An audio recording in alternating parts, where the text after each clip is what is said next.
ใจหักจริงแท้แต่แอบแฝงอยู่ในความมืดมนบ่แน่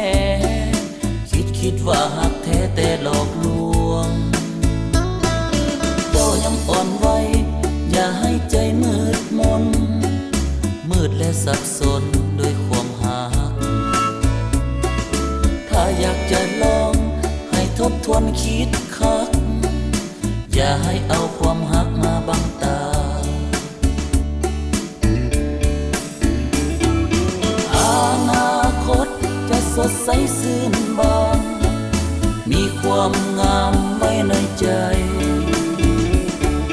มีการเฮียนจงภาคเพียรเอาไว้เมื่อวันที่เติบใหญ่จะได้ดีผลความงามตามมาด้วยความดี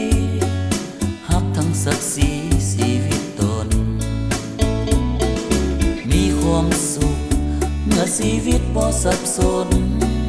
ให้ความหักทุกคนนั้นสดใส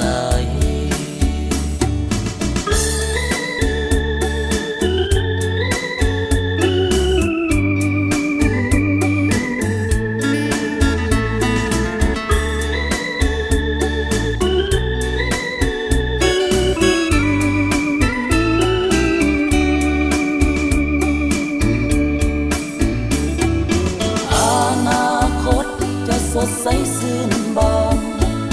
มีความงามไว้ในใจมีการเฮียนจงภาคเพียรเอาไว้